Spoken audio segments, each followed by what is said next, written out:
Good evening, ladies and gentlemen. Welcome back to Aussie Formula Racing. We're here tonight, the Brazilian Grand Prix into Lagos for round 7 of Season 8 here in Tier 1. It's loaded into our qualifying session. Full qualifying here in Tier 1, as always. And I'm joined tonight by Mr. Spicer. How are you doing? Excellent. Yourself, Gus? Pretty good, thank you. Now, we had a pretty hectic Tier 3 race just before with a bit of rain spicing things up and making the tyre choice very, very tricky. And I don't know if we've got any information yet about what the forecast is here for Tier 1. We're starting to see some of the drivers come out onto the track. They'll be using up a set of those inter tyres because you don't get enough slicks for the race weekend. But interested to see. If you do know what the weather's going to be, give us a shout out in the chat. Going to be interesting on this race after last week at Japan. We've got the championship gap starting to close up a little bit more after last week. So we'll see what this week brings. Absolutely, but we had two of our championship contenders not getting any points last week. And I think it's Feber's second week in a row where he's not scored any points, so a bit of troubling there for the McLaren driver. And he'll be hoping to bounce back after starting the season with 4 wins in a row. He's had a bit of a lean run this couple of weeks, so all eyes on him to make a bit of a comeback there. Jumping on board with Pondon now. He's the first driver to start a flying lap. He's using the medium tyres. Had a little bit of trouble getting out of Q1 in the past, so it looks like he's going to be trying to use up all of those tyres he can. And we'll stay on board with him for this lap as most of the drivers coming out of the pits. Very short lap here at Interlagos. Spicer, what kind of times can we expect here in Tier 1? I think everyone's showing a lot of promise around this track. I think we're going to be probably seeing the 106s, low 106s, obviously depending on conditions. But I think for Q1, I think we're going to see maybe high 6s. Wonderful. At the moment, we do only have the 16 drivers in Q1. So at the moment, you only have to be faster than one driver to be able to get through to Q2. We do have a couple of drivers coming late, being Mother's Day, a few people out for dinner, rushing back to their sim rigs. And I'm sure they'll be connecting throughout the session. We do have a yellow flag in the second sector, and the Ferraris has gone around on an outlap, both of them on outlap, so it's those cold medium tyres just struggling as Pondon comes around the hill to complete his banker lap. And let's have a look at the timing board. He hugs it nice and close to the pit wall and does a 108.495. So as we said, 106 is probably what they're going to be setting to get out of Q1. So a little bit of time there to find for the Williams driver. Jump a bit further back to Crush in the Ferrari. As there he is. He's on a flying lap at the moment on the medium tyres. You see some other times trickling through. Simdogger setting a 108.006 on the medium tyre as well. And yet again, the tyre strategy is all started in Q1. Yeah, absolutely. A lot of the drivers started to put some times in on the inters. Mikau, Bateman and Feber's Crush has a little bit of a wobble there. Final corner of Sector 2. It goes purple though. We've got another Sector 1 yellow, just drivers keeping out of the way. There we go, the Ferrari hugging nice and close to that left-hand side, trying to shorten the track distance as much as possible without invalidating. Comes across the line with a 107.954. First driver into the 107s. Jump a little bit further down. I think we've got his teammate combined YouTuber on Alapis. Both of the Alpha Tauris run wide at that fast right-hander. Those intermediate tyres not getting a great amount of grip in these dry conditions. Hey Seb, hey Ali, how you doing? Speaking of Ali, his brother Big Al, yet to set a time. He's currently in the pits, but he's got the soft tyre chosen, so he might be choosing to just go for a bit of one-shot quali at the end. It's short enough lap here that you can do back-to-back runs on the soft tyre with minimum fuel as well. So if you do invalidate that first run, you do have enough fuel to do another as combined, so it's a 108.399. Jump aboard with CJM in the Mercedes. Currently, I think he invalidated his first run. Looks like he's tiptoeing his way around the circuit at the moment.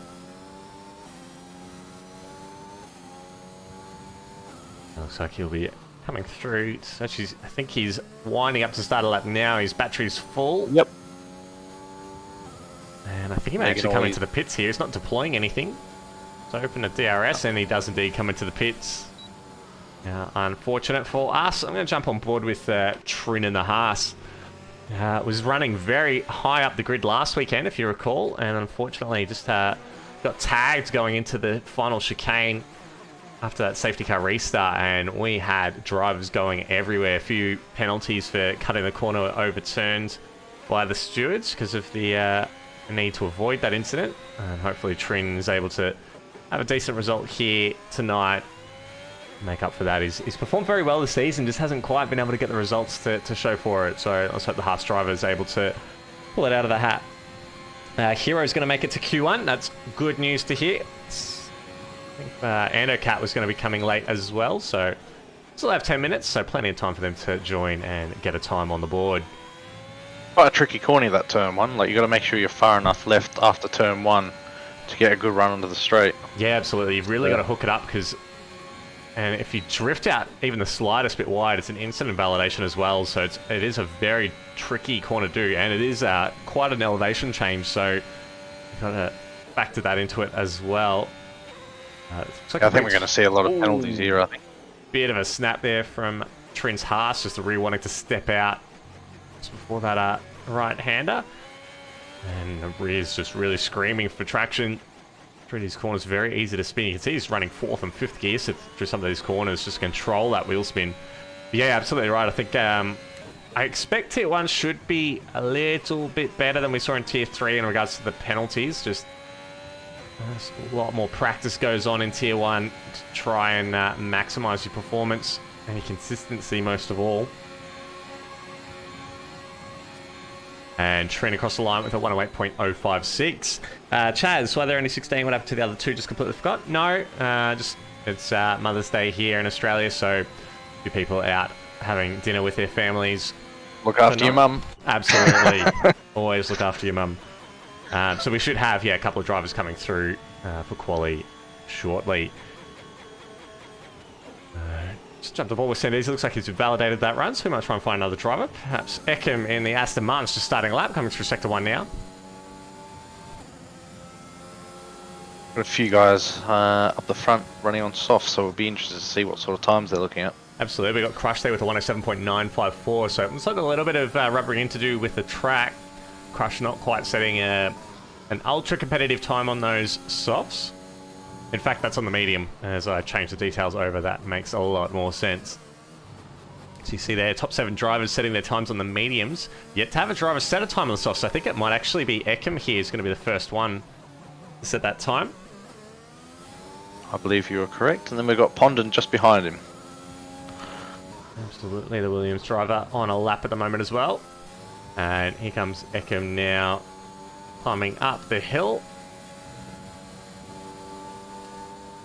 And again, shortens the track as much as possible. He'll come across the line, and he does a 107.128. There we go. Quickest time we've seen so far. And I think you said Pondon was also on a lap. There he is on the soft tyre as well. Phoebe setting a 106.580 on the slicks. Looks like we're going to see Hero knock everyone out of the park, I reckon. Absolutely, once he joins. That's a very, very quick time there from Fever. And this is just going to Q1 as well, so the track's got to ramp up a little bit. Pondon's it's 107.544. Great time there from the Williams driver. CJM also going up to 4th with a 107.589. Do you think we're going to see the 105s tonight?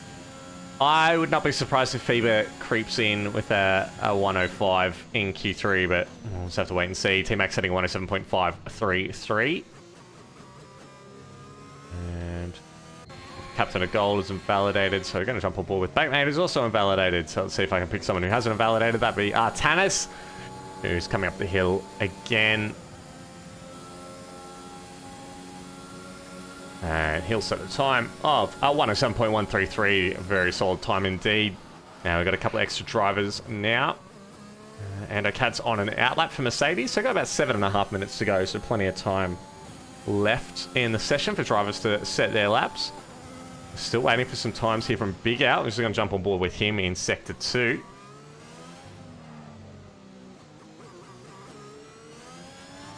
And we're still waiting for Captain of Gold to set a valid time as well. I think he might actually be in front of Big Al here.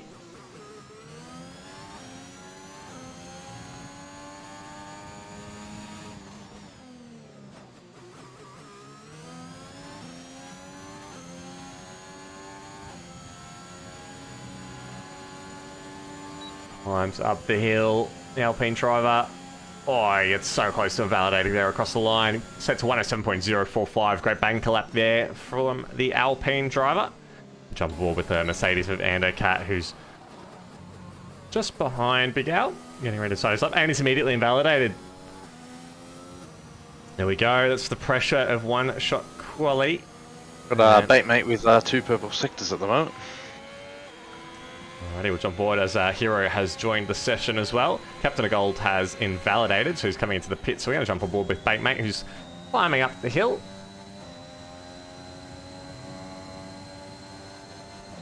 I think we're going to see a 106.4. And a 107.059 for Baitmate. Completely wrong. It's interesting, this game. It gives you purple sectors, but it's not really purple sectors. Absolutely. Just keeping an eye on the drivers who are yet to improve. So I think we've got everyone in the session now that we're expecting. You see some of the drivers still yet to set a time on slicks. Mikau on his outlap now. Yeah, it looks like everyone's on softs now. So Sandeezy, Trent and Apollo Pepsi still have set their best times on the mediums. Expect them to do another run on the softs here. We do have Hero and Anakat yet to set a time, as Captain of Gold also needs to set a time. As Pepsi comes around the final corner, and he's up by half a second. That'll get him up to about P12. See if he can find any times he climbs up the hill. He said his last time on the medium, so should get a little bit more speed in a straight line, and he touches the wall, set to 107.629, so let's find a little bit more time coming up the hill there. Anakat's invalidated again. Just cannot get a decent lap in yet. Yeah, we've got Captain Gold as well that keeps invalidating. We've got Hero that's just joined the session.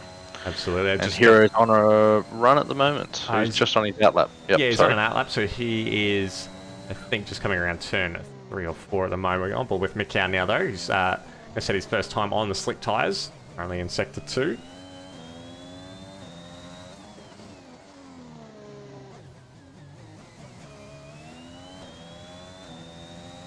I think we're going to see Mikau comfortably get out of top 15. Yeah, absolutely. Get out of the firing line, so to speak. I'd expect this to be a 106-ish time. I reckon it'll be Crush's time as he passes the pit entry and he'll cross the line. Set a 106.854, and it just beats Crush time there. So we'll jump aboard with Anakat, who hopefully will set a valid lap this time around. And you can see he's absolutely ringing out this car using all of the available track limits. Oh, and he's invalidated again. He's taken too much curb there at the right-hander, and he's going to have to tiptoe his way around another lap. Hopefully he's got enough fuel in the car to go again after this. Going to jump aboard with Hero now. The McLaren is yet to set a time, just joined the session.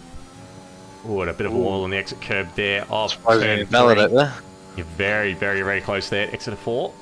And he's got a yellow flag up ahead. A little bit of traffic. Hopefully they're able to stay out of the way. And look how planted his car looks coming through that right-hander. I think Fever and Hero so good with their race setups. They know exactly how to get the car exactly the way they want. And T-Max staying well out of the way. Hero keeps it completely flat through that left-hander.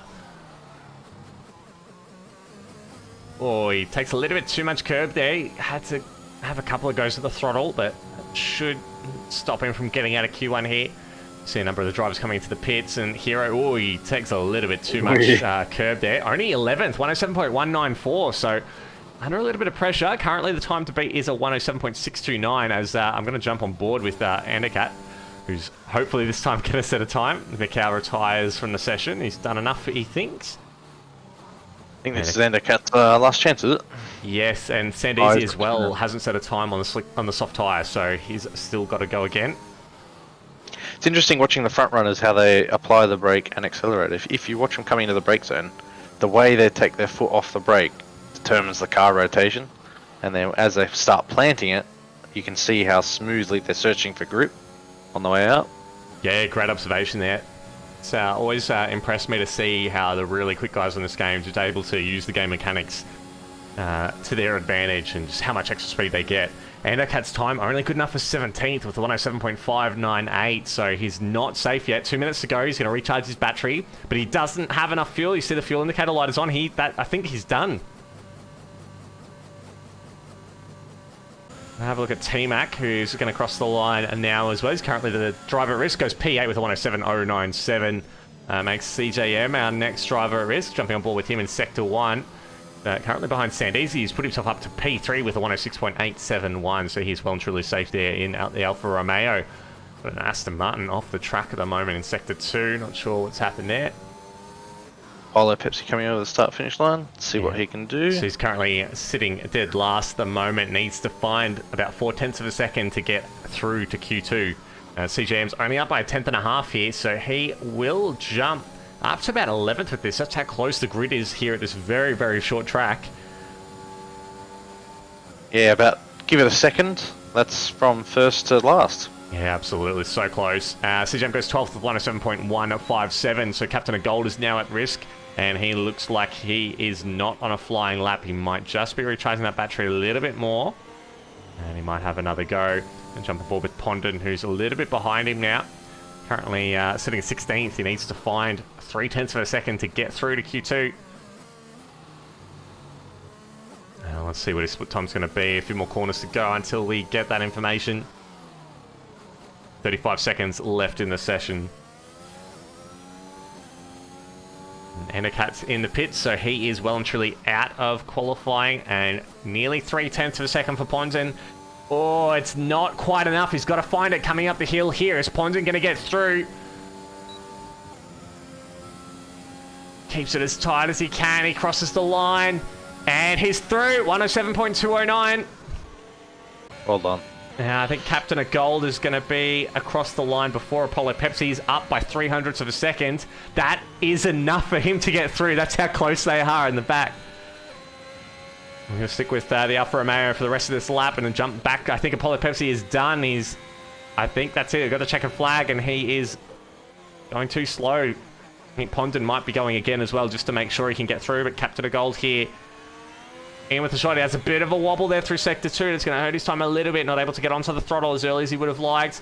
And here we go. As he comes through the last couple of corners, we'll get a little bit of an insight into his time. And he is 0.5 up on his time. That's going to be enough. Oh, but he has a big moment out of the final corner. That's going to hurt his feet all the way up the straight. As he comes across the line, what's it going to be? Oh, 0.03 of a second. He's clear. He's P15 now, but we're jumping on board with Pondon, and he's done. He's 2.2 seconds down on his Delta, and he comes into the pits. So Pondon, Apollo Pepsi, and Andocat are out of qualifying.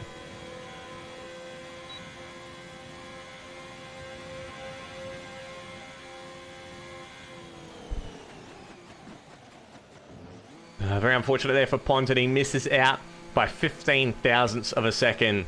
Captain of Gold making a little mistake there in the final sector, but the rest of the lap was good enough, and he was able to get the job done and move through to qualifying 2.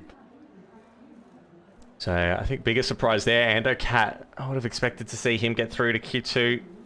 Unfortunately, the Mercedes driver joining a little bit late into the session, so his routine probably not quite what it usually is, and it put a lot of pressure. He invalidated quite a few runs that we were able to spectate.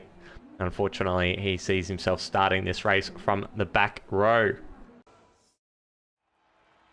106.580 is the quickest time we've seen so far. No doubt we'll see quicker times yet. Yeah, the tyre usage. So CJM using all 3 of his soft tyres in that session. So he's not really going to have a lot left to use in the next session. Hero just doing it on the one set of softs. That banker lap he did was absolutely rapid, but did make a little mistake, so we expect to see a bit more time from him. And Endocat, I wonder if that's why he struggled so much. He was only on the one set of softs throughout that session, so I just wonder if he's maybe missed a trick there by not tracking on another set of softs right at the end when he could have gone again, but maybe that was the plan. He just ran out of time.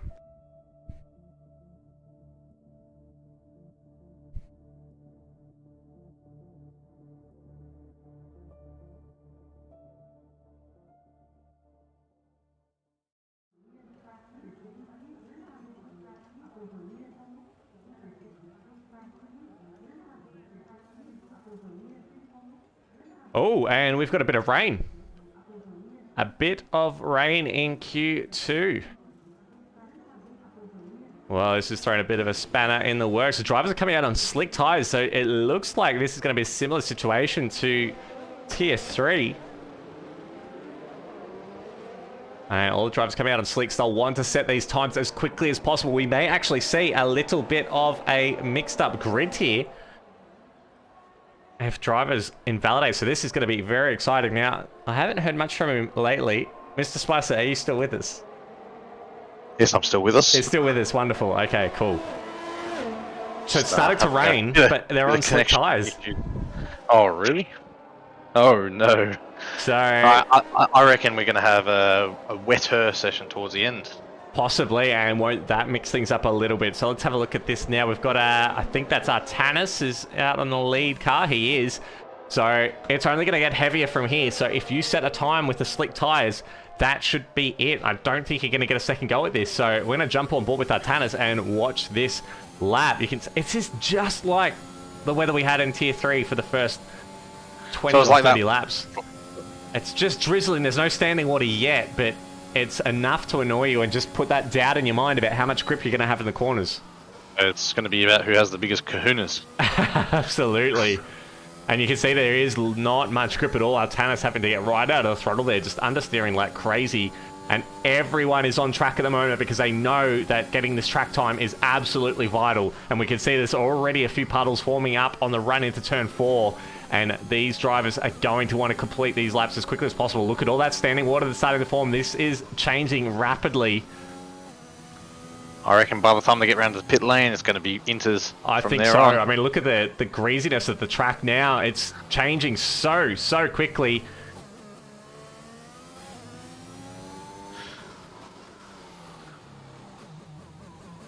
And Artanis has done a really good job here to just keep on top of the traction, but you can see just how bad it's getting offline as well, and he's locked up a little bit going into the final corner, and he's gone purple in the second sector. He should be able to set a pretty competitive time here, but this is going to be absolutely hectic if you are not in the right track position. Looks like both AlphaTauris in a good position, both McLarens as well, fairly forward. But here we go, Artanis, it's a 1:11.5, and let's see what these times are going to do. Jumping aboard with Feber now. Oh, no, that's not Feber. There he is. He's out to cross the line, and 11.368, and it is absolutely starting to rain. Look at It'll be interesting with this, because what's going to happen with the race if they declare wets the tyre to be on? They may get a fresh set of softs to start the race on. Yeah, absolutely. Crush goes P9, so he's saved. Combined YouTuber only good enough for P12. And Captain of Gold, look at him coming out of the final corner. He's got no grip at all. We've got a yellow flag in Sector 1. Looks like one of the McLaren's going a bit slow, but here we go. Captain of Gold. Oh, looks like Big Al invalidated. Big Al sitting down in 15th. He's invalidated his time. Captain of Gold with a 1:13.195. Let's jump on board with that, Big Al. Looks like Simdog is going again. And I think those are the best we're going to see, I think. That's it. As Big Al nearly has a big moment there. Nearly lost the rear of the car going through that right-hander in Sector 2. DRS is disabled, so the track has been declared wet by race control. And I think this is the grid we're going to get. And I'm sorry to say, but we might see 11 minutes of absolutely nothing happening. So hopefully the drivers retire if they're not planning on going out to do another lap.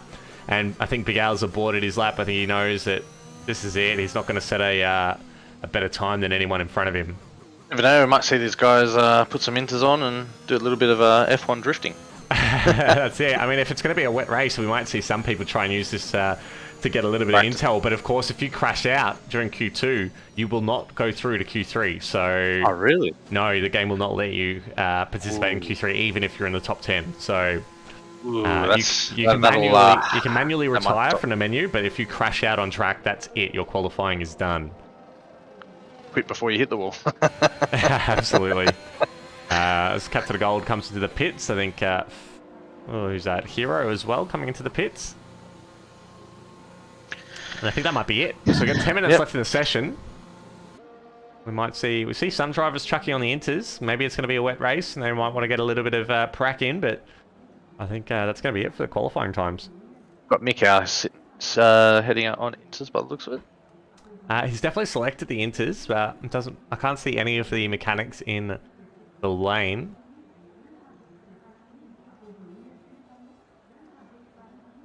Smitty telling everyone to retire.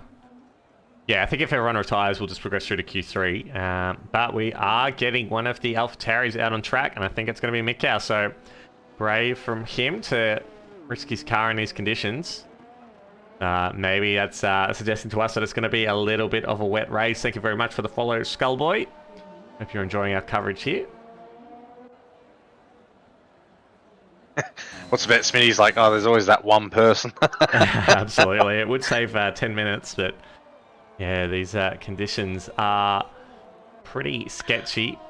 I think it's good time to practice to see if you need to adjust front wing or tire pushes or... I mean, they ask this a lot in real life Formula 1 as well. Is like, do you risk getting damage to your car in a practice session that's wet if you know the qualifying race is going to be dry? We are seeing a lot of the drivers chuck on the inters. I think if you're outside the top 10, sure enough, chuck on the inters if it's going to be a wet race. But if you're in the top 10, it's just a bit too risky. If you do crash out, that's it. You're going to start 10th, no higher than that. That is correct. Yes, Skullboy, this is a PC league. Looks like we've got a few new people joining us. Got Skullboy and Mickey. Absolutely, I don't think I saw. Make sure you do follow if you're new to Aussie Formula Racing. We race every Sunday night here in Australia. And we're getting most of the drivers coming. We've got an Alfa Romeo who's gone straight on at turn 4. Very, very slippery out there.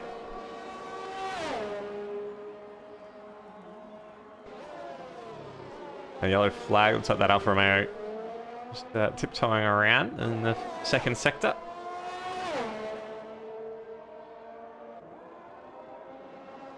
The other part as well is these guys are still got to be careful. You can still get penalised if you block someone during qualifying. Absolutely. So if you did to make contact with another driver in qualifying, that is going to give you a grid drop on the race. As we see, is Captain of Gold on slick tyres? I think he is. Yes, that's why he went straight on. He's for some reason he's gone out onto a wet track with slick tyres, and that is quite dangerous. I have a feeling he may have turned particles off or weather conditions off. Possibly, unless he's just forgotten to switch to the inters. Thank you very much for the follow, Ms. Laura. Yeah, so we're looking straight on at the final corner. It's probably invalidated his next lap as well. And that's just not great conditions at all for anyone on the track. He's going to want to get straight back to the pits. Just given it a try, considering he's outside top 10.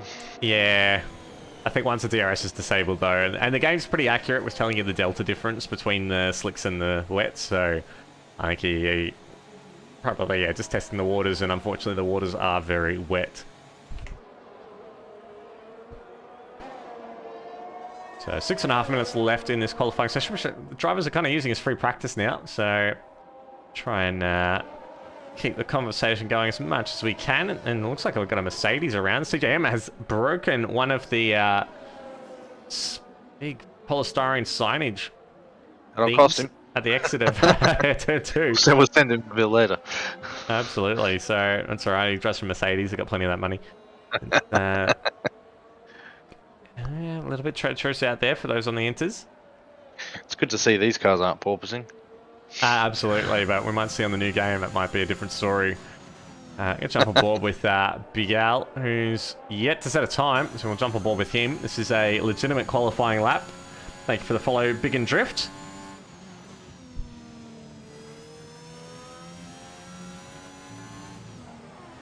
And the only driver who's yet to set a time, unfortunately invalidating his first run, and then I think the conditions just got too difficult for him to set a decent time in the second run. So hopefully yeah, I wonder if we're going to see some more wet running in Q3. Maybe the race as well might be a bit wet.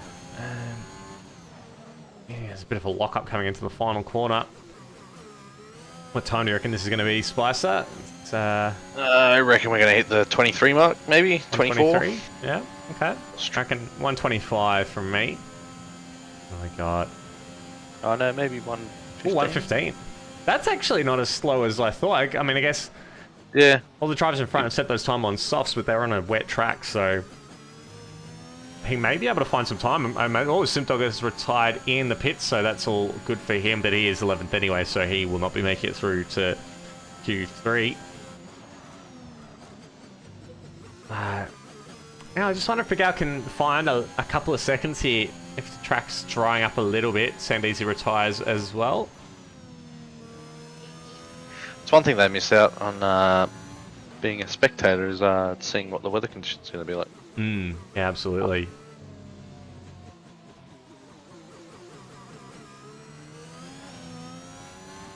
We'll see if Big Al's improving his time here. I assume he's put quite a bit of fuel in the car to be able to do a few laps on these inters. He's up by 3.5 tenths. That's going to get him to the 114s. But I don't know if he's going to be able to find another second and a half of pace to get him down to 113.1 to get past Captain of Gold. Unless he cuts a lot of that corner and he'll come across the line. 114.9, so lost a little bit of time there. We've got a Haas off the track, and it looks like Trin might have... Did he crash out, or did he just retire on track? Just crashed out. Oh, so Trin in P5, if he's crashed out, he will not be able to participate in Q3. Oh, Trin. We'll see if there's any debris here on the side of the road. I can't see anything. Yeah, the camera angle isn't quite... I wonder if Trin's just messed up here.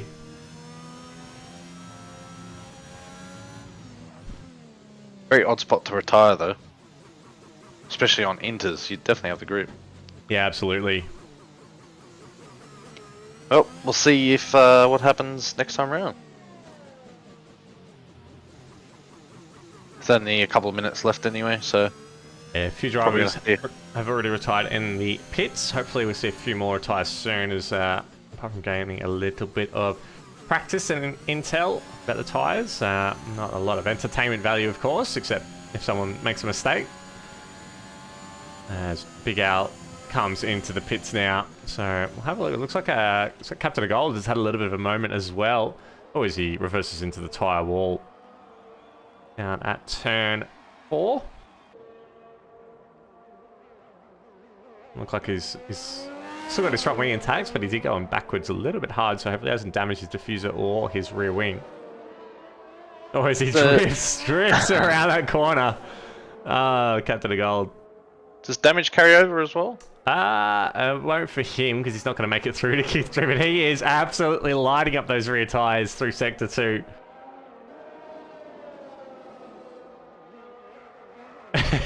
He looks like he's having some fun. There's a little donut. He's definitely having a lot of fun. That's down at corner where Alex Albon was spun around by Lewis Hamilton. He's just checking tyre wear, you see? Absolutely, absolutely.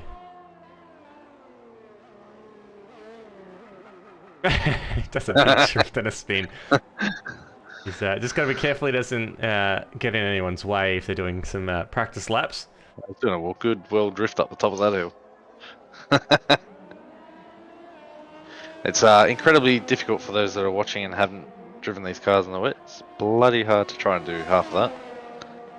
Absolutely. It's and the hardest part as well is knowing when to go onto the right tyre and what is the right tyre. So it's probably good for these drivers just to know what it feels like in these conditions to run on the intermediate, just so they know on the slicks at least when the crossover period's going to be, so they make the right call at the right time. Do Ionize Tokyo Drift? Yeah, like Interlagos Drift, as Captain of Gold goes off. Copyright reasons. As Ekin retires from the session. And I think we're coming to the end here. 30 seconds left in the session. And unexpectedly, Captain of Gold invalidating that lap.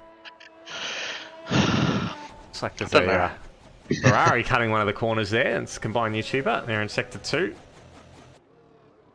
He's lost some end plate there. I don't know if he's crashed into someone there, but he's missing a fair chunk of his wing there. The Ferrari cutting the corner.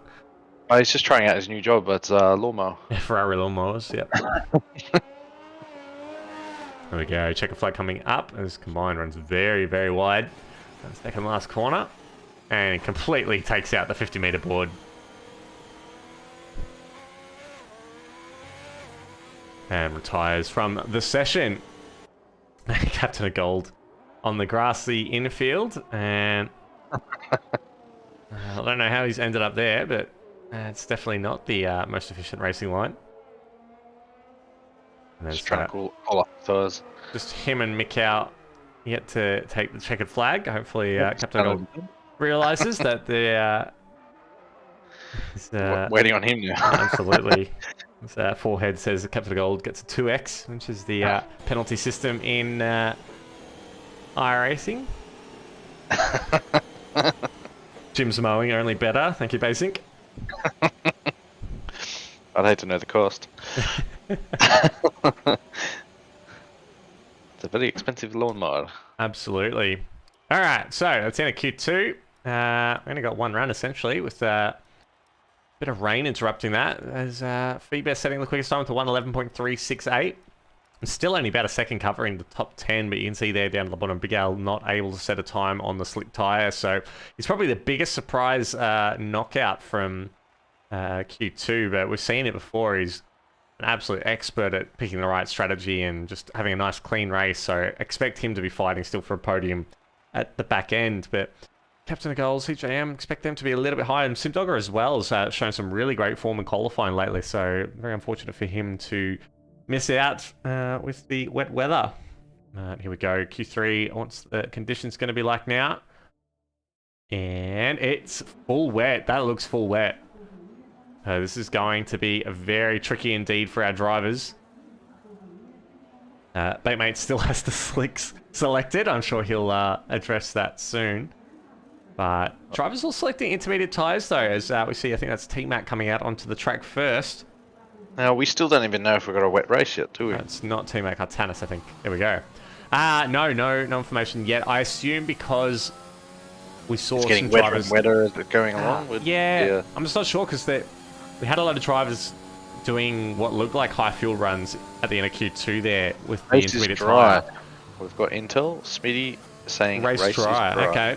So maybe they were just doing a little bit of quali prac in the Inters, knowing that Q3 was going to be wet as well. So see how we go. Looks like the two AlphaTauris coming out of the track might be now. another situation where the start of the session is the driest part of the session. Absolutely. So it who's looks the like best wet? Let's see. yeah. I mean, Mikau's usually pretty good at the wet, and he was doing a lot of laps there in Q2, so I wonder if he'll be on it from the start, but we might just see some of the other drivers sort of build up to it as we go. So expect a lot of the drivers to be running quite a bit of fuel. They'll just get into the rhythm, a few laps with the higher fuel, and you'll expect those times to start dropping throughout the session until the tyres need to be swapped out. Jump aboard with Artanis as he commences the first flying lap of Q3.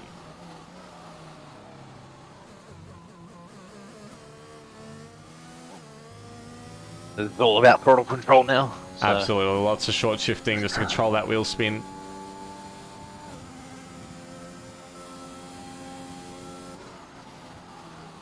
Big lock-ups on the front left, but shouldn't affect your time too much like it would in real life.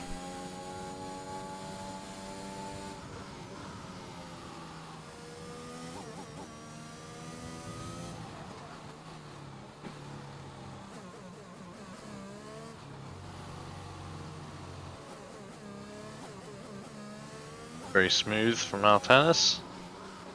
Absolutely. Very, very tidy lap here.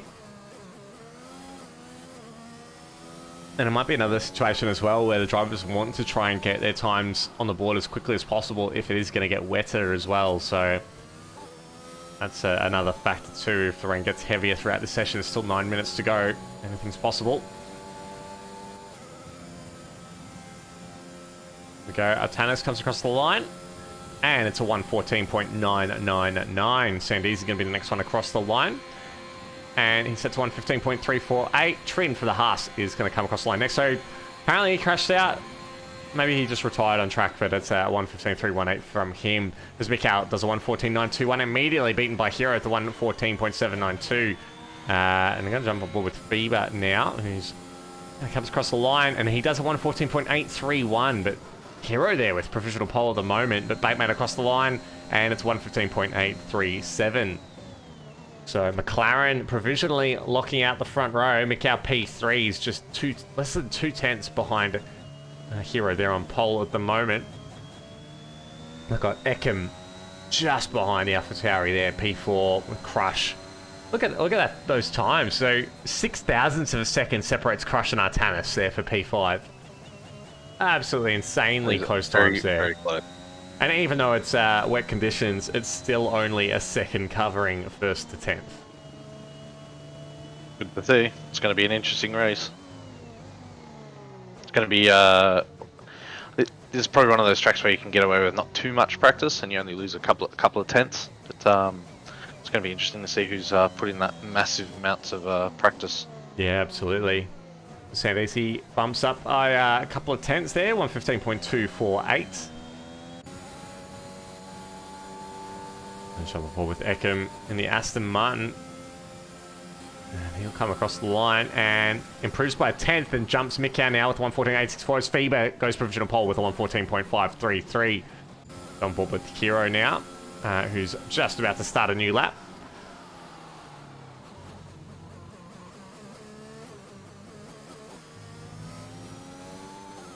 Whoa, as he drifts through turn 3. And it looks like an AlphaTauri's had a bit of a spin at turn 4, I think. Or is that just he's just slowed down? Yeah. Bit of a wobble there from Hero. Next to turn 4. And he's coming up to a little bit of traffic as well. Hopefully they all stay out of the way. See how the Aston Martin darts to the left and his teammate darts to the right.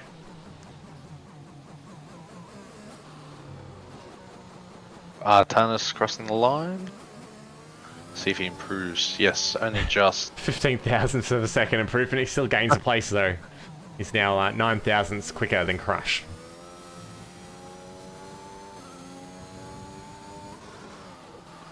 Got Batemate coming across the line soon. Hero up by about 700ths of a second as well. Not good enough to get past his teammate though.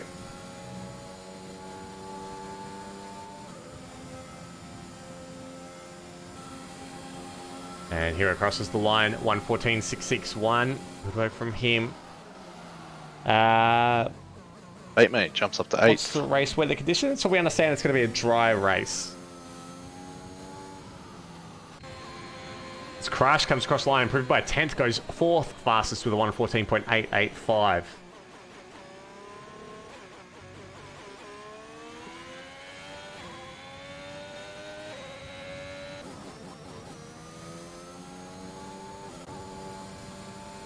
I think Fever might be going on another lap here as well, so we'll stay on board with him for a little bit.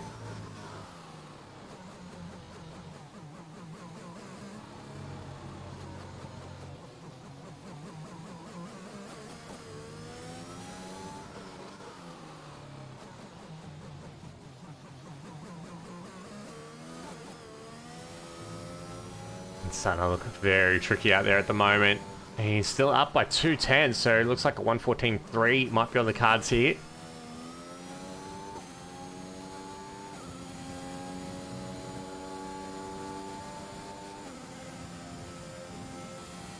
And Fever comes across the line. Improves by just under 3/10, setting a 114.261. Looks like Crash coming into the pits. Oh, it looks like we've got Trin on an outlap with Mikau. We've got 4.5 minutes left in the session, so most drivers be just putting in a splash of fuel and chucking on a fresh set of into tyres. And they'll be pushing for the last 4 minutes or so to improve their position at the moment. But look at that, 1.05 seconds covers our top 10 at the moment in these pretty treacherous conditions.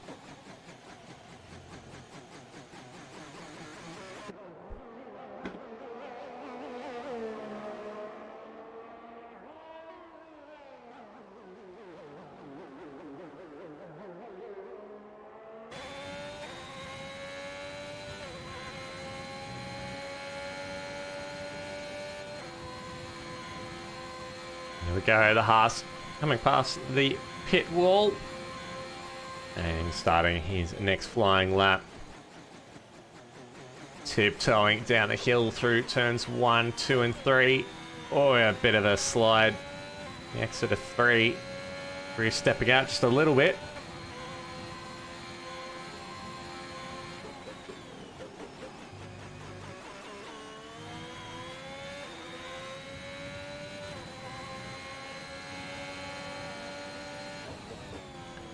Looking like a tidy start to the lap here from Trin.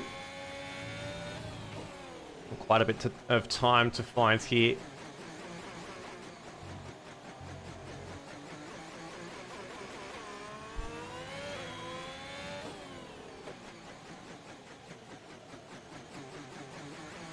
Here we go. He'll come across the split detection point and tiptoeing across the line. He's nearly 4/10 up on his time.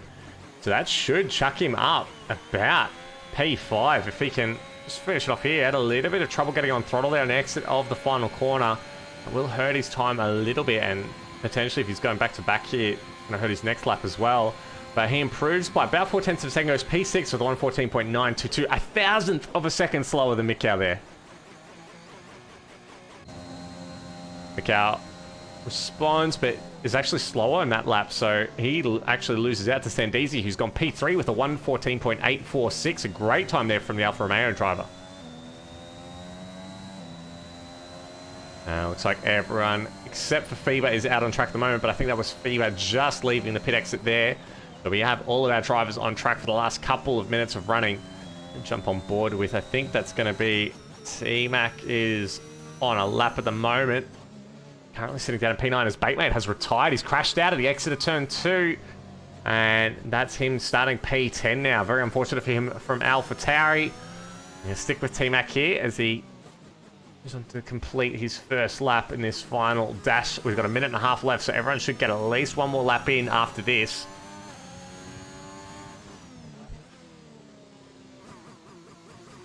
And T-Mac controls the wheel spin nicely. A little bit of a squirm. The second phase coming out of that corner, but looking pretty good as he comes up the hill. And he comes across the finish line, and it is a modest improvement, just under a 10th, but he stays P9 with a 115.010. Jump on board with Crush, and the Ferrari is actually invalidated, so we're going to jump on board with Eckham in the Aston Martin. He's currently up by nearly 2/10 of a second. It's going to be good enough to get him up, possibly onto the front row. And only 4th passes, lost a little bit of time in that final sector, 114.733. And jump on board with, I think that's going to be Artanas there in the second sector. He's currently up by 200. He comes across the detection point 3/10 of a second now. That's going to be good enough for P2. If he can just finish it off here, short shifts up to 5th, controls that wheel spin nicely. And he's on a run to the checkered flag. He might actually get another one in after this, but he's only got 30% ERS. I don't think he's going to have enough in the tank to do it. And he'll cross the line, and he goes P2 with a 114.463. That's a great time there for the Williams driver. And jump on board with T-Mac, who is still running his 10th and a half up on his Delta. That will be good enough for him to improve by a couple of places here. He comes around the final corner and controls the wheel spin a lot better than the last time we were on board with him. And this is looking pretty good from the Alpine driver. Hugs that inside curb. He will get the first to get the checkered flag. And there we go. Improves by 10th. And he goes P6. Now Trin comes across the line. And it goes P6. We're going to jump aboard with Mikau, who comes across the line P3 now. And he looks like Sandeezy goes P7 as well. Now we've got Hero next across the line, followed by Eckham. Hero goes up to P2, and Eckham will come across the line. He improves slightly, but does not gain position. Now Phoebe's going to be next across the line. And he improves by 2/10, does nearly 114 flat. Absolutely amazing time there from FIBA as Crush comes into the pits. And Artanas is the only driver to go, but he's currently nearly 2 seconds down on his time. And I think that is it for qualifying here in Tier 1 at Interlagos.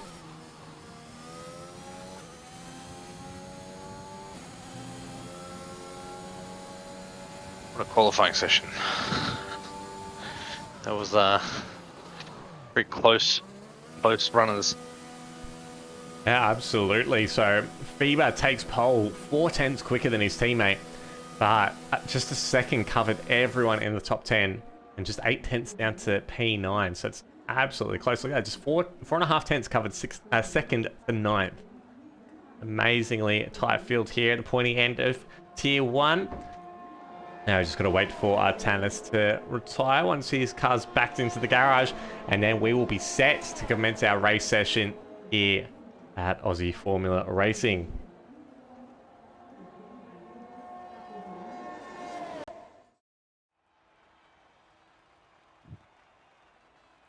And there we go, confirming Fever is on our pole position, and it's a McLaren front row lockout with Hero P2.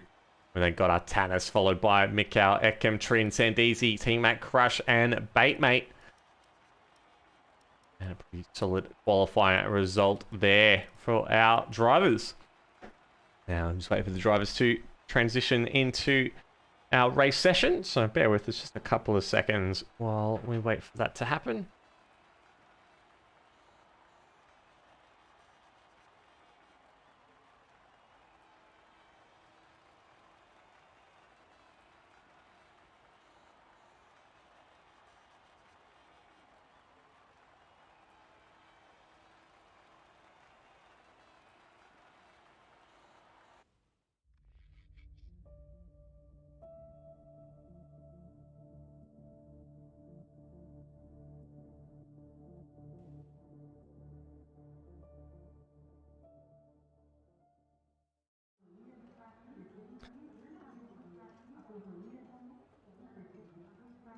All right.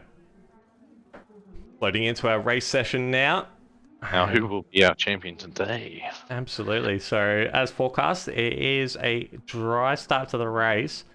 So, a little bit overcast. So, we'll have to see if there could be a chance of a shower or something throughout the race session. We're just waiting for our drivers to confirm their tyre strategy and fuel loads for the race and making any final altercations to their wing before they commence the formation lap.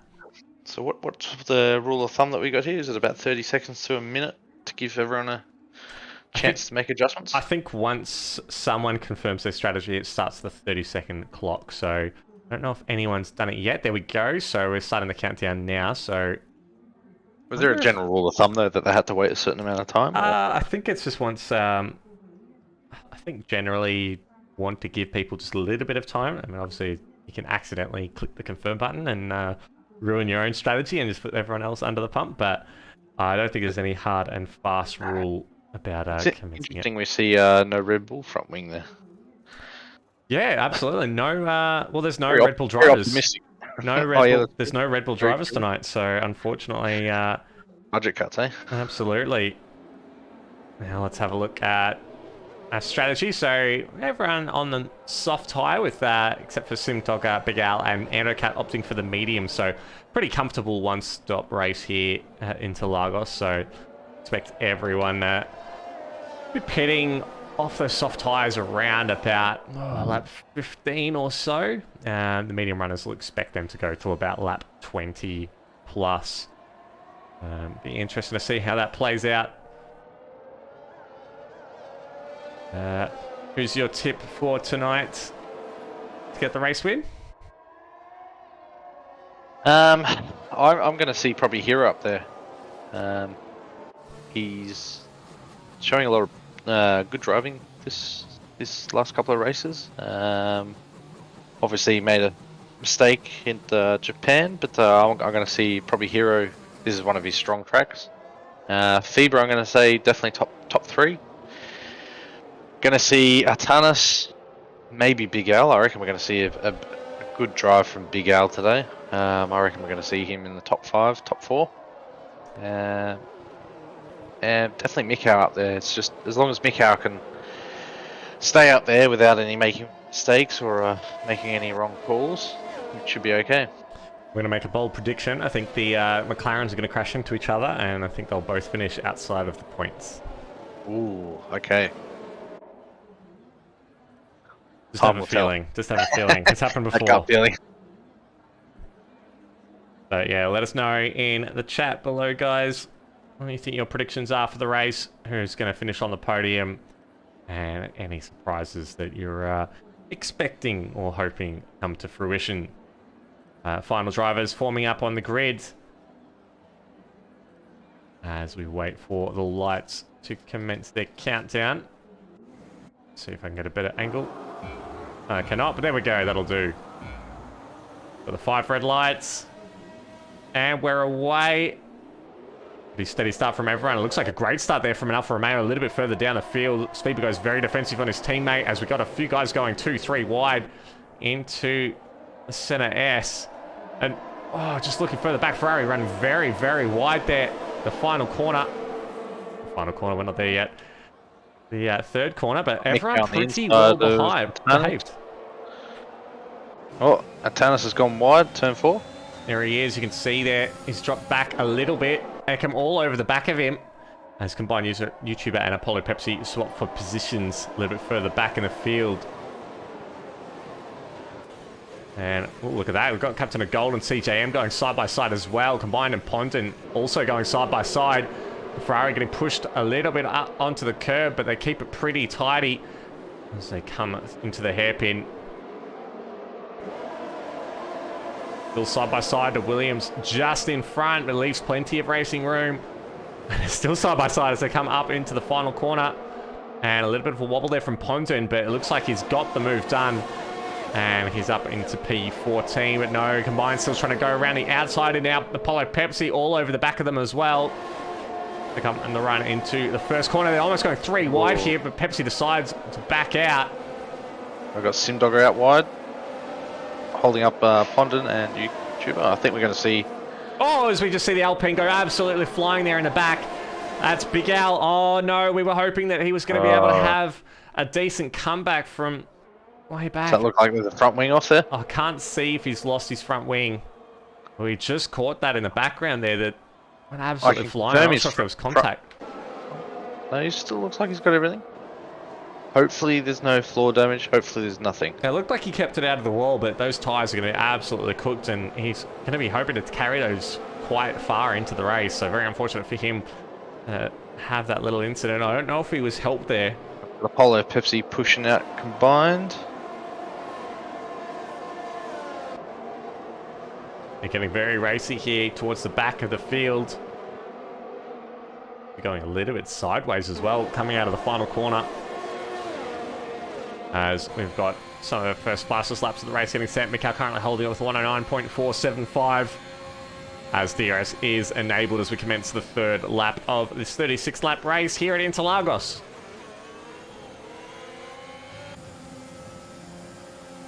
Oh, we've got Big Al pitting. Looks like maybe doing a change of tyres and possible front wing. Yeah, keep an eye on that. Front wing is coming. Oh, front wing is coming. Must have just touched the wall. It's very unfortunate. Bring up the replay of what happened there to Big Al. Just covering a little bit of a battle here between Combined, and we can see he'd moved his way up to second last, but looks like Apollo got hit from behind, which may have set the chain. Yeah, I think that might have been what we just caught. You can see there Big Al ending up in the wall, and I think Big Al's just tapped the back of Apollo Pepsi, and that's what's unsettled the car and sent him spinning off into the wall.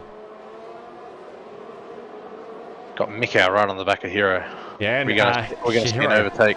Hero may be out of DRS range here as well. He is. He's got no DRS to defend with at all as Mikau goes steaming past on the pit straight.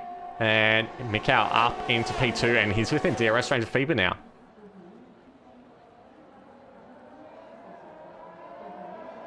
A little bit further back as Combined YouTuber makes a move on Ponton in turn 1, but they're still side by side through turns 2 and 3. A little bit of contact there as the Ferrari runs a little bit wide, and look at Apollo Pepsi here. He's got a very good run on the Ferrari, but it gets covered off by the Ferrari going defensive. Apollo Pepsi does go to the inside. I think he's just got it. It looks like Ponton backed out of that one wisely without the DRS to defend, and Apollo Pepsi down the inside makes the move up into 14th.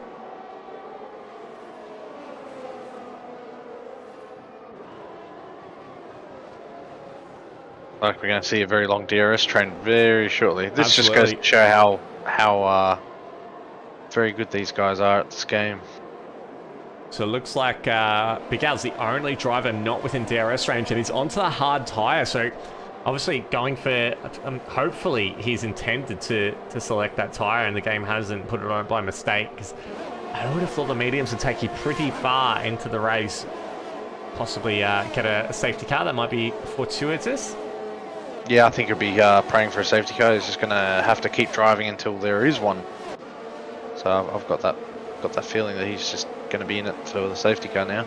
Yeah, it's unfortunate. We were hoping that he would make a good comeback drive after that unfortunate Poly 2 result, but it looked like he lost a few positions from the start of the race, as we expected him to be starting around P15, and he lost out a little bit there as Crash makes a move on T-Mac up into P8 and pushes Big Al's teammate T-Mac down another place. Another great start to the race from Alpine. Let's have a look at the winners and losers so far. So Big Al, yeah, down 3 positions. Same as combined YouTuber, neither of them getting particularly good starts. With the winners, we do have Captain of Gold and Apollo Pepsi up 3 places since the start. Mikau as well gaining 2 positions, with Hero and Artanis dropping down 1 spot from the start. So it looks like Captain of Gold and Apollo Pepsi are making their way through pretty well. Yeah, absolutely. Really good start for them. And Apollo Pepsi up to 14th. And behind Simdogger, who's out of DRS range now, be quite vulnerable to the Haas driver. Zono's soft tyres should make light work of the Aston Martin, who covers the inside, but DRS just making Pepsi go so much faster on the straight. He's up into P13. And look at it, combined YouTuber now as well. He's onto the back of Simdogger 2. He'll get DRS, but Simdogger pick up DRS on the back of Apollo Pepsi, is forcing Ferrari to try and go the outside, but Simdogger just carrying a little bit too much straight line speed, and he's able to defend from the Ferrari. Apollo Pepsi's got a bit of work to do. He's now 1.8 seconds behind CJM. He's got to try and get back into that DRS range, or he will be vulnerable to the cars behind. See them come through the hairpin there. Our lead cars slowly pulling away from this little battle group at the back. Keep an eye on Big Al as well. He's currently 33 seconds off the back of the field, but it looks like he is slowly closing in on Andocat, who's currently a bit of a race of his own at the moment, down in 17th, just 2.5 seconds behind Pondon here. Apollo Pepsi will be under a fair bit of pressure here for both Simdogger and combined YouTuber here. Right behind him, he goes ultra defensive, and look at Simdogger go around the outside, and look at combined YouTuber as well. He's trying to go up the inside as well. And he's not quite been able to do it, but look at Pondit as well. He's going to try and capitalize on this too. Combined YouTuber is now boxed in. Is he going to try and move across from the Haas? He's not. Meanwhile, let's have a look at this for the lead of the race. Mikau has got past FIBA. With the assistance of DRS, Mikau's been able to close that gap. And down into turn 4, he's been able to get the lead of this race. So FIBA, after that really quick start, wasn't able to pull away from Mikau after he got DRS on Hero. And Mikau has now taken over the lead of the race. I expect to see a little bit of leapfrogging here. Check out FIBA's ERS use. He's on 100% battery. So he's been managing this race to perfection. You can see Mikau and Hero both using quite a bit of theirs. So FIBA in absolute control of this race, even though he's not in the lead. I think he's been planning this from the start. Darts to the inside, and he gets the move done on Mikau in the braking zone of turn 1. I'm going to jump back a little bit as well, because Trent and Crush are going side by side through the center S's. Give each other plenty of space. We also see, I think it's T-Mac and Captain of Gold going side by side a little bit further back. Going to jump on board with them. It looks like they've got a sort of at CJM as well. Got a very good run on the inside. T-Mac with no DRS to defend with, and he's got it done. Meanwhile, FIBA under DRS again has been able to get past Mikau, so it looks like a lot of DRS leapfrogging is happening at the moment throughout the field. And expect this to happen for pretty much most of this soft stint as the drivers just try and manage their tyres, try and get them as long into the race as possible. We're starting to see a couple of drivers just falling off. Simdogger 2.7 seconds behind this main train for the lead. And Endocat as well dropping back further off Pondon. Without the assistance of DRS, he can't quite keep up with the rest of the field. Looks like we're playing a bit of leapfrog with the leaders by the looks of it. Whoever gets DRS last lap gets the one on the next lap. Absolutely. So we'll steep with them this time to see if Mikau's able to get the lead back. And it looks like Mikau's actually put a little bit of a gap away from Hero, so I wonder if Mikau's just going to be using FIBA here to pull away from the McLaren's teammate. It's only 3/10 behind FIBA now, and he's got a very good run heading towards turn 4. See a bit further back, Trent and Crush having a little bit of a battle. Crush just staying in front of the Haas. Jump a little bit Beavers to the back. a little bit sideways, trying to get good run out of the turn 4. Yeah, Mikhail's sticking right within the gaps, just under 0.4 of a second. I wonder when we're going to start seeing the penalties start come through. Absolutely. Looks like everyone's done pretty good job so far, but I don't know how many warnings each driver is on, but feel free to have a quick look at that, Mr. Spicer, if you want to see if anyone's taking it particularly easy. It looks like everyone's still going pretty hard at it, although Simdogger looks like he's just not being able to keep up with the guys on the softs. Apollo Pepsi just not able to get past him at the moment.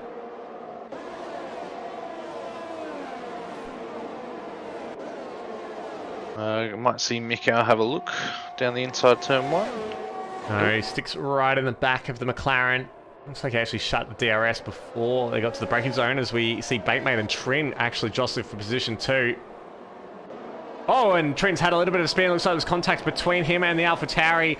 Trin keeps the car pointed the right way with a quick little flick turn, but he's dropped all the way down to P15. Might even be 16 as Ponding goes through, and he's not going to be happy with that. A little bit further up as we see Combined and Apollo Pepsi also battling it out, heading through turn 4. And Apollo Pepsi has maintained position.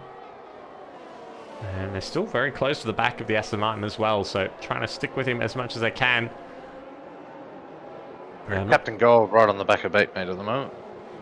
Might see a possible move around turn 1. Absolutely, just checking. Looks like Trin's front wing is intact, so apart from some hot tyres, he may be okay to continue without pitting. Yeah, Captain Gold also under a lot of pressure here from CJ. He actually looks like he's made a mistake through the second sector. He's lost a bit of time, but I'm going to jump up to FIBA versus Mikau as Mikau steams past before the braking zone of turn 1. And it looks like Mikau's got the move done. Now, who got DRS though? The detection point is the middle of the center S's, so FIBA should be the one get DRS heading into the next braking zone, but he's a little bit too far back. We're going to have a look at Sandeezy and Artanis as they change positions as well.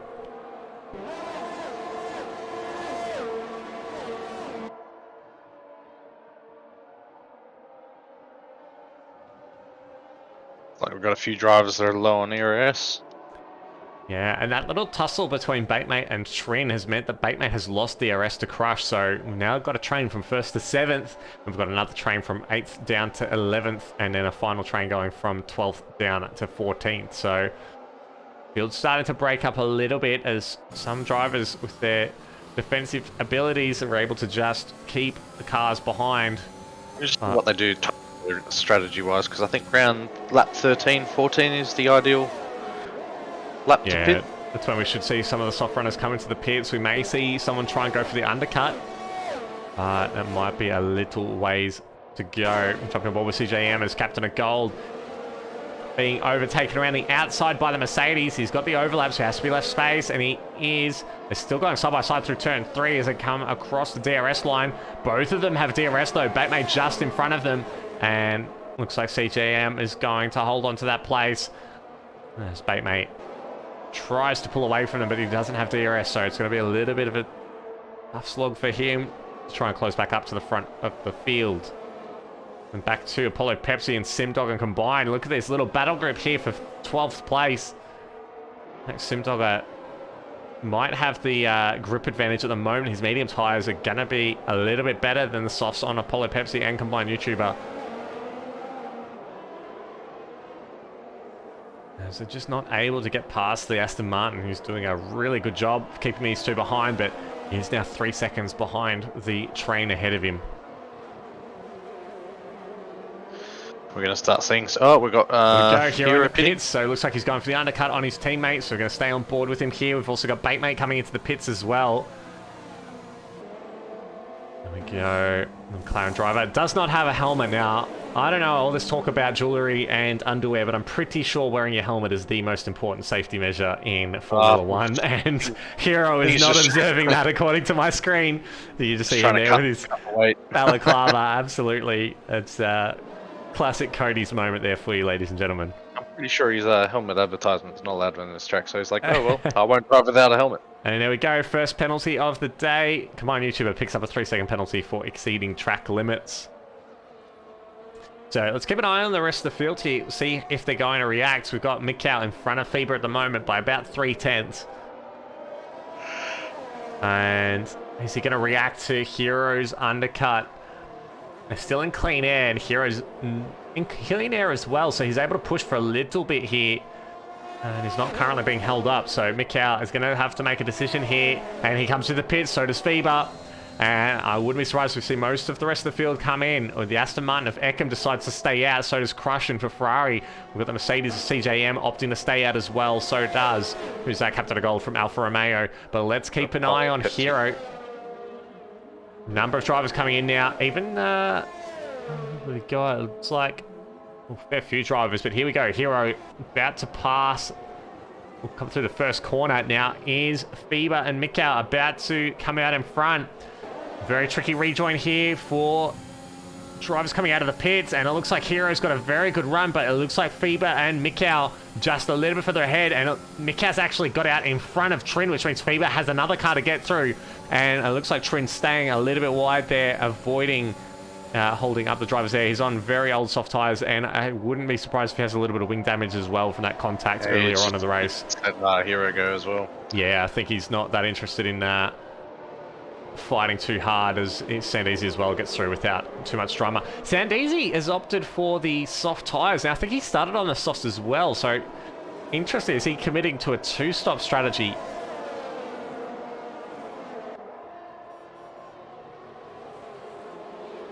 To see Crush and Captain of Gold coming to the pits as well. Eckham and CJM opting to stay out again. I think we're going to see a 3 wide at turn 1 again. Potentially. Go, Simdogger and combined.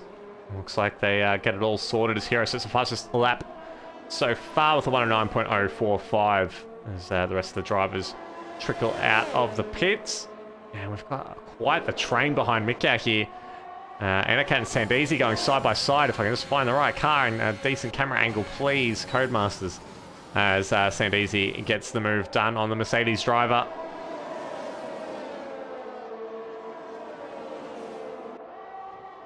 Anakat yet to pit as well, so he'll be looking to come in around about lap 20, 21. Sandeezy goes for the dive. There we go. On the soft tyre, he's going to want to clear these guys. If he's going to make the two-stop strategy work, he's got to push very hard now.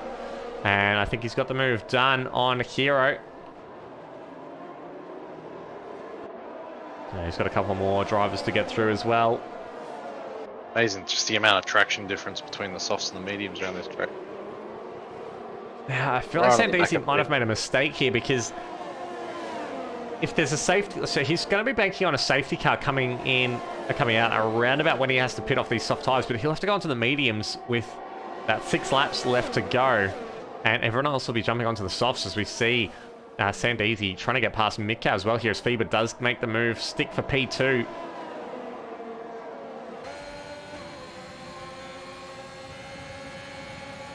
Oh, there's a little, nearly gets blocked in there. Fieber and Mikau having a little bit of argy-bargy. Sandeezy trying to get through with those fresh soft tyres. And nearly a bit of contact there with Sandeezy nearly running out the back of Fieber as he goes down the inside of Mikau there at the right hand as Simdogger picks up a 3-second time penalty for exceeding track limits.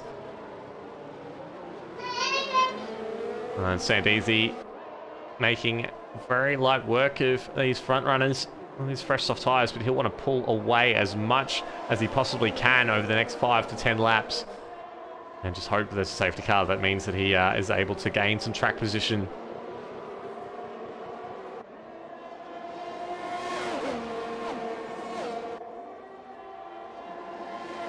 Yep, Sandeezy's just given the spot. Yeah, Fieber not fighting that one too hard. He knows that he's not really battling Sandeezy in his strategy. Yeah, last thing you want to do is burn up your medium set of tyres. Fighting someone that's not on the same strategy as you. A change of position as Trin staying out on those soft tyres. He's been on them for 16 laps now. And he's still being a little bit annoying, I guess, for these midfield runners. Not pitting. And I think he's really trying to stretch out these soft tyres so he can really get a two-stop strategy done.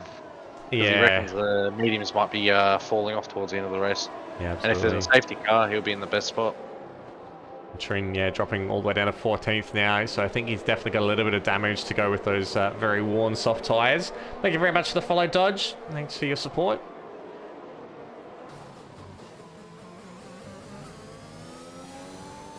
Sandeezy is up to P2 now, and is the effective race leader once Simdogger comes into pit a few laps time off those mediums. We might see Sandeezy almost go towards the end. Absolutely, 108.788 for Sandeezy there. Well, if Trin's made it on 16 laps, there's a high chance. Yeah, Sandeezy started on the softs, I'm pretty sure, so he'll have to stop again regardless because of the tyre regulations. That's very true. No front wing. Oh, yes, there is a front wing for Trin. Yeah, suspected as much, so very unfortunate for him, but now he'll be able to make it to the end pretty comfortably on his mediums and hopefully gain a few positions as well. Very slow pit stop. Drops behind Big Al as well, so he's got a little bit of work to do to close back up to the rest of the field. Assuming we'll see Simdogger in very shortly. And Andocat as well. So I'd expect Simdogger will probably come in after the 20 lap mark. He'll won't really want to. Oh, his Batemate has a little bit of a moment there just before the last main corner. These might be getting a bit of help from Eckham. Yeah, he's under a lot of pressure here coming up the hill towards the start-finish line. Does have DRS though on Andocat. As Batemate and gets past. Ooh, a little bit of argy-bargy there, a little bit of a lub tap as well from Andocat on the back of Eckham. Batemate moves up to P8, but he's got Eckham for company and he won't have DRS to defend either. It's ultra defensive, goes across to the left as you see Andocat and Captain of Gold go side by side as well. And looks like Captain of Gold makes the position stick. And he runs a little bit deep and he's got T-Mac going around the outside. And I think that's the effective 18 lap hold medium, so he's let his teammate through as well. Drops down to 13th place with CJM. So sticking with the cars in front.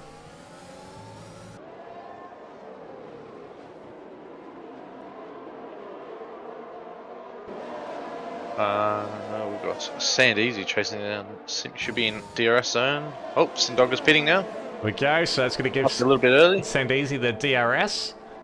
But that will mean that Simdogger just has to do 16 laps on the soft tyres.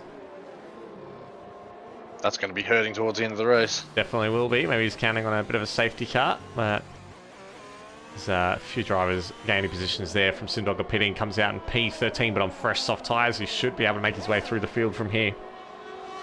Oh, Sandeezy nearly spins. Turn 4. So he's got FIBA and DRS though, so I hope Sandeezy's tyres don't start to drop off here. Now we'll just allow FIBA to close back in now. Importantly, looking behind at Mikau, he's outside of DRS range of FIBA now, 1.5 seconds back, but he's got Hero within DRS as well, so those two will be battling it out, but Mikau can't use DRS to defend. He's dropped too far off the back of FIBA.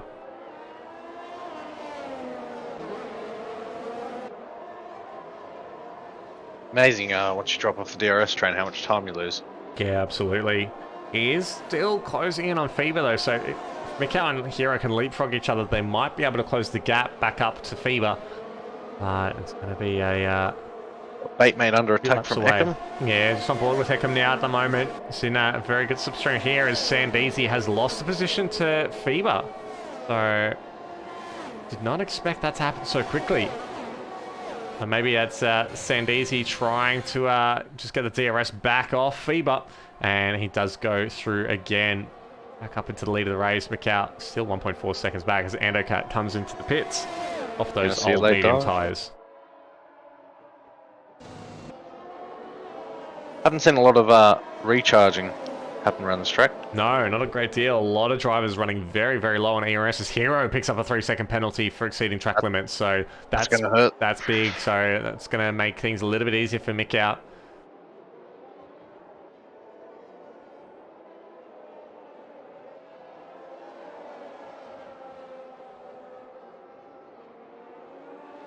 Okay, so we're following Batemate at the moment, who's dropped a couple of seconds off the back of Crush, who's kind of in a race of his own, same as Artanis, 3.5 seconds off the back of Hero. just outside that range of the penalty, so it's going to take a little bit of time for them to close that up as FIBA makes the move on Sandisi into turn 1. And back up into the lead of the race, but Sandisi will get the DRS on the way to turn 4. As of current, everyone has pitted once. A little bit of a wobble there from FIBA as he tries to move to the inside to defend from Sandisi. And Sandisi not able to get the move done, so FIBA stays in the lead of the race as Hero very close behind Mikau as well, just 3/10 separating the two. It's around lap 7 was when the tyres start to die. Yeah, so we've got Sandisi on those 7-lap-old softs. Simdog got on fresh softs as well, and a Cat 2.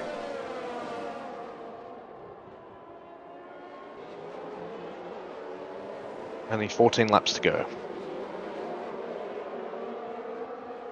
Yeah, already past the halfway mark, so this race is absolutely skipping along.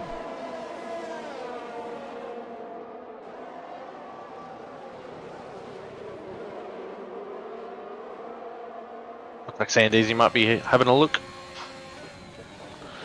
No, stays out of it. Just a couple of tenths behind though, so he should have a good run on FIBA to the next corner.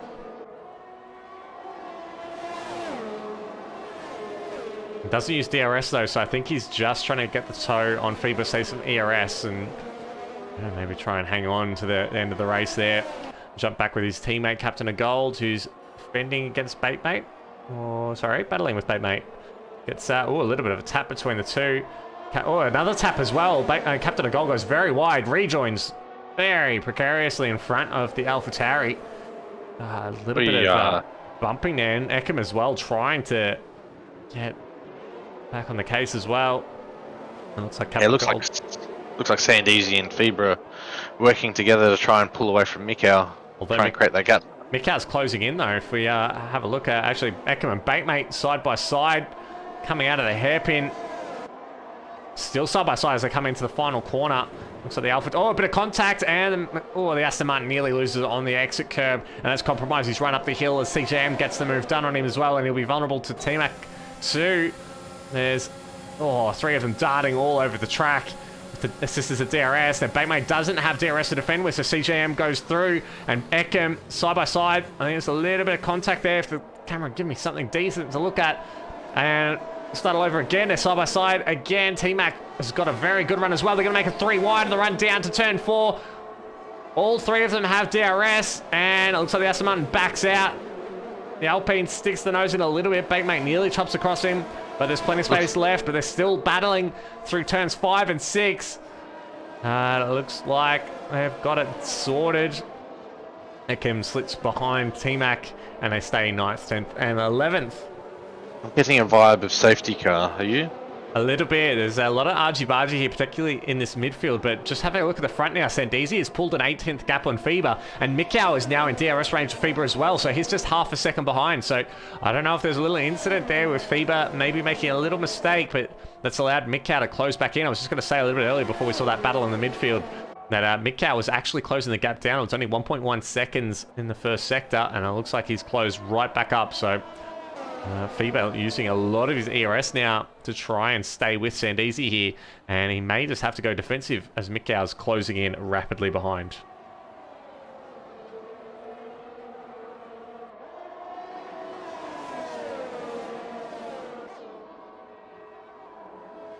We've got Baitmate and T-Mac next to each other again, coming into turn 4. Contact. Looks like they might make contact up to around turn 5 as well. Turn 6. Yeah, a lot of taking darting around. I think, yeah, they've kind of got it sorted out now, but keep leapfrogging each other as well.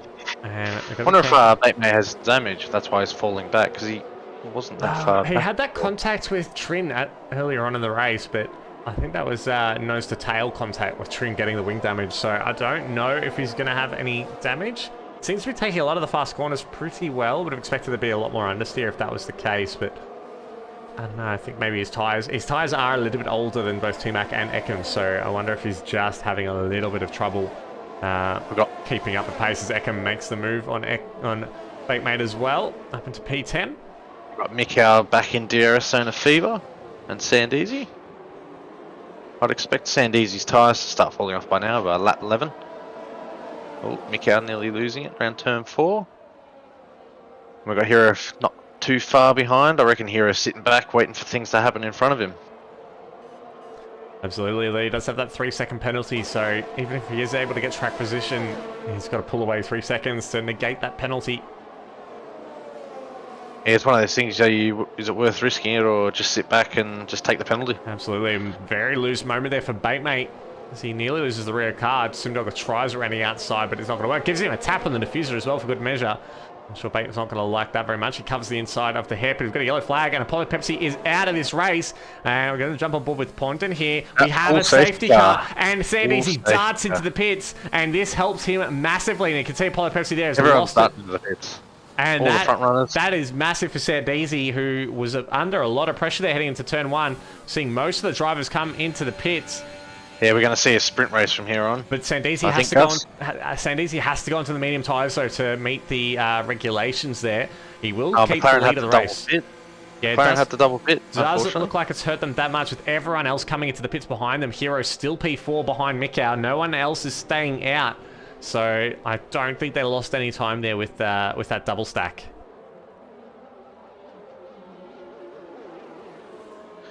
Sandeezy. Well. He's on the medium tyres though, so that is not going to be in his favour. So we see everyone else coming to the pits, and no doubt they'll all be on the soft tyre. Big Al going to get rid of those 23-lap-old hard tyres. He's onto the softs. And Trent as well, getting rid of those 8-lap-old mediums. He'll be on the soft tyre as well. There he goes. I believe we're going to get probably 8 laps of sprint to the end. Yeah, I think... Which opens up for more safety cars as well. The field's not that spread, so I think we should see probably the end of lap 28 will be back to green flag racing. So that'll be, yeah, as you say, 8 laps of sprint racing to the end. But Sandeezy with those medium tyres, I mean, he'll have more grip towards the end of the race, but he's going to be under a lot of pressure from the race leaders. I reckon if you can hold him out for 4 laps, he should be okay. That's normally when the... Well, we've seen how effectively Simdog has been able to hold back a lot of cars on used medium tyres. So if Sandeezy can just tap into that as well, he may be able to hold onto position. He doesn't have to worry about DRS for the first couple of laps, which is good. Yeah, absolutely. So that'll help him too. Just has to position the car nicely and use up a little bit of ERS just to stay in front. Wonder how many people are fuel burning. Absolutely. So I wonder if a lot of people would have underfueled the car though, expecting an early safety car. They might have actually been hoping for a safety car just so that they could make sure they got to the end with the fuel amounts. Everyone's good for fuel. Everyone is bunched up now behind the safety car, just waiting for Big Al and Trina, who are coming to the Centre S at the moment. So I think we should be back to green flag racing at the end of this lap with any luck. Well, good luck to all those drivers out there, and may there be a good race. Or better.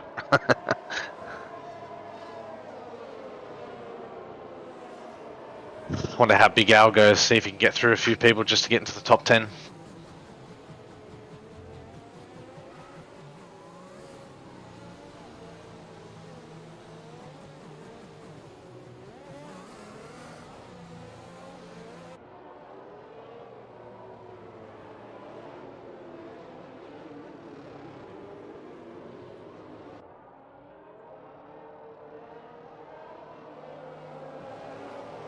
Alright, safety car is in this lap.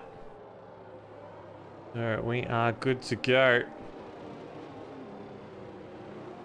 Jump on board with Sandeezy now on those medium tyres, just weaving them to get a little bit of heat generated in them. And now that we know everyone except for Sandeezy's on the soft tyre, we're going to jump over to the penalties, which will come into play as they cross the finish line in about 8 laps time. And Sandeezy just building up a little bit of momentum now.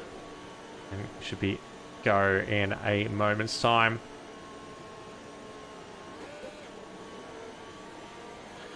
If you want to hold up a grid, this is one way to do it. And there he goes, he's away. Looks like a few people thought we were already racing. Here we go on the run into turn 1. Fever's already making a move to the inside. Sandisi goes around the outside. Contact. And he's Heroes make contact with Mikau having to go right up onto the curb, and Hero gets the move done as well, but a little bit argy-bargy there. Oh, as it moves right across the right of the screen. Sandisi with a very aggressive defensive move comes back across to the racing line, and Fever goes for a big dive bomb down the inside, and it looks like Sandisi's trying to hang it around the outside. He's got it, I think. He's using up all of his energy to try and stay in front of the McLaren. He's got the inside line coming into turn 6, and he stays in front of the McLaren. He's going to cover the inside. He does, so very well defended there by Sandisi. Fever having to wait. Not quite able to get the move done. And Hero now up into P3 as Mikau stays P4. Simdogger and Combined YouTubers swapping positions as well. Now Hero's all over the back of his teammate. Are we going to see him go for a bit of a move? I did predict before the race we might see those two come together. I certainly hope that's not what's going to happen in these dying laps of the race. Now no DRS for a couple of laps after a safety car restart, so Sandisi is going to have a good run up the hill. We're going to jump on board with Fever now as he's going to have to defend from his teammate too. All go into this turn 1. Look at that, he's used all of his deployment this lap, so he's got nothing. So he's a little bit down on pace as he comes into turn 1. Now he's half a tenth of a second, they're side by side, and he's getting squeezed out by Sandisi. That's going to compromise his run as he's got his teammate around the outside as they come down towards turn 4. They're both getting DRS on the back of the Alfa Romeo. He's on the grass. He's on the grass and he's been backed out. Now have a look at Sandisi. He's trying to stick it out the inside of Hero as well. He's had to run very deep. And now Mikau is back in front of Fever as well, who's lost 3 positions in the space of 2 corners. Having a little bit further back as well. Captain of Golden Artanis going side by side. And it looks like Artanis might be able to hold on, but he does get the inside line to the next corner as well. So a really, really good effort there from the Williams driver. Doesn't cover the inside as we see Fever go for a bit of a lunge down the inside of Mikau. Now we have seen in the past that Fever does struggle a little bit when he's racing in traffic. He's very, very quick when he's out in front. Just has a habit of getting a little bit of a broken nose when he's battling in these conditions. So hopefully he's able to keep it clean because he's still well within a fight as Hero has taken the lead of the race. Sandisi is P2 now defending from Mikau, but Hero does have that 3-second penalty as he sets the fastest lap of the race. Now Mikau rounding outside into turn 1. He's trying to hang it there, but Sandisi making it very, very difficult for him. He squeezes him right up onto that inside curb and he stays in front. But here we go, Fever's now trying to go around the outside, and Mikau's going to get a little bit of a tow from the Alfa Romeo as they run down to turn 4. And Fever has been able to stay in front of Mikau, but Mikau's got the inside line, and Mikau has got P3 still. As Hero has absolutely bolted. He's a second clear now as Fever runs way off the track trying to go around the inside. And has Mikau got wing damage or something? Because he's just backed right out of the throttle there to let Fever go through. I think Fever had track position and Mikau had to back out of that one. Right. Because it did look like... just unexpectedly just braked super early for that corner. I thought he could have taken it a little bit harder than that. I think we're going to see a few of these guys with... possible floor damage. It looks like Mikau's having a bit of trouble keeping up the high speed corner. There was a pretty aggressive defending from Sandisi at the front of the field. He's under a lot of pressure now from Fever, who's going to go around the outside as we've got DRS enabled now. Hero setting another fastest lap as we see Mikau as well trying to go down the inside of Sandisi here as well, and it looks like Sandisi's got possibly some damage. He's had to cut the corner. He's picked up a 3-second time penalty as well for that. That position back to Mikau. I think Mikau's going to get the DRS and the move done here as Fever moves up to P2. And Sandisi's trying to hang around the outside, and I don't think he's going to get it. And it looks like Artanis as well sneaking up the inside of Sandisi too.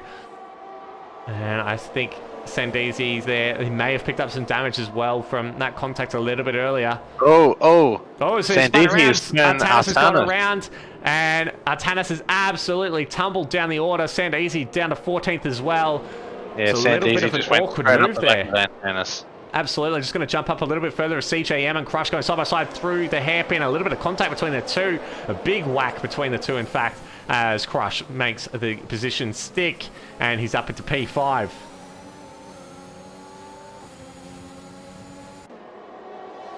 Looks like we might be seeing a 1-2 from McLaren. Possibly, but there's still time yet. 3 laps to go. So have a look. T-Mac and Simdogger go for a move into turn 1. We've got Hero with 3-second penalty, so if Mikau can stay in that 3 seconds, we're going to see an AFR second position. Absolutely. And we've got 3 wide between, I think that's T-Mac, Trin, and Combined YouTuber, but they've sorted it all out. It looks like T-Mac may actually have some wing damage or something because he's dropping down through the order so quickly at the moment. As these final points paying positions are still being battled out, but Captain of Gold, 1.8 seconds. Oh, see, that's T-Mac has gone way off. Looks like, yeah, he's missing an end plate, T-Mac, so that's why he's falling down the order so quickly. Having a look at the front again, FIBA almost inside DRS range of Hero, and Mikau still staying with FIBA at the moment, so he's got DRS as well. Captain of Gold has dropped off the back of the Alpha Tauri. He's now trying to hold off Crush, CJM, Baitmate, and Ekim, as there's this little train formed all the way down. Oh, it's almost goes all the way down to P15, but T-Mac dropping off with that wing damage. Whoa, what a last couple of laps they were. Absolutely. Crush trying to get out of the toe to see if he's going to make a dart to the inside of turn 1. Doesn't quite have the run on him just yet. You see a little bit of change of position between Undercat and Big Al a little bit further back as Sandys is sped into this pit lane as well. He's gone from hero to zero, unfortunately. It looks like just that strategy not quite playing out. Got CJM on Crush. I reckon we're going to see an overtake here on the first hairpinner. Very, very close to the two, just a couple of tenths in it, following Captain of Gold at the moment, who's pulling away from Crush just a little bit, but it's a very long train down to P13, so it's a lot of towing going on at the moment. So we've got about 2.5 laps to go in this race. It's all come alive after the safety car restart, as we see Hero and FIBA and Mikau running away from the rest of the field. But Hero, with Captain of Gold just 2.7 seconds behind the rest of the field, could be might not be finishing on the podium here. He's got to get a move on. It can't be afforded to slow down at all, battling FIBA and Mikau for the race win, which he's probably not going to get at this stage, as Mikau sets the fastest lap of the race with the 1:08.170.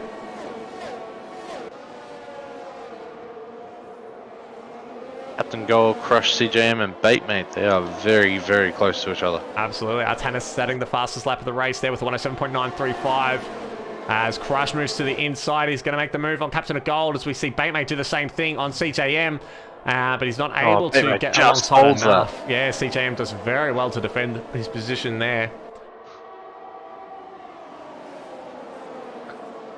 I'm sure Bait would have a fair, fine few words. Yeah, absolutely. Just looking at the front as well, looks like FIBA and Mikau so close to the back of Hero.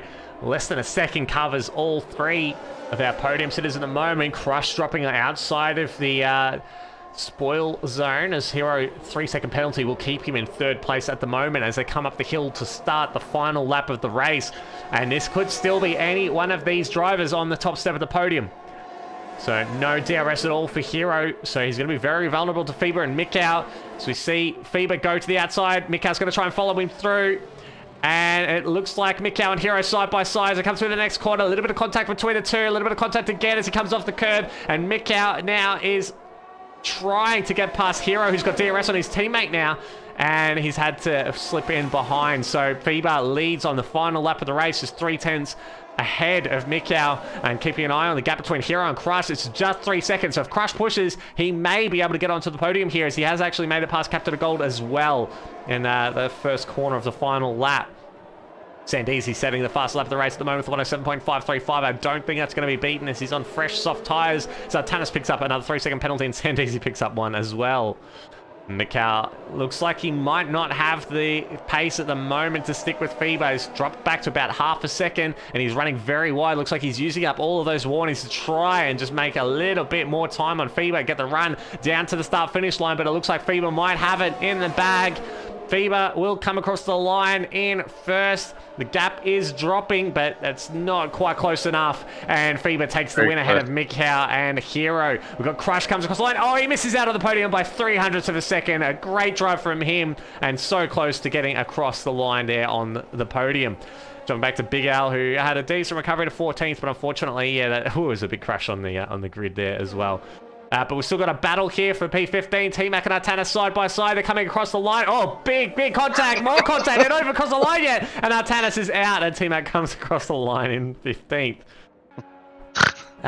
So we got Sandesi. Looks like they're just having a bit of fun there before. I think so. Sandesi comes across the line as well to take the final checkered flag of the race.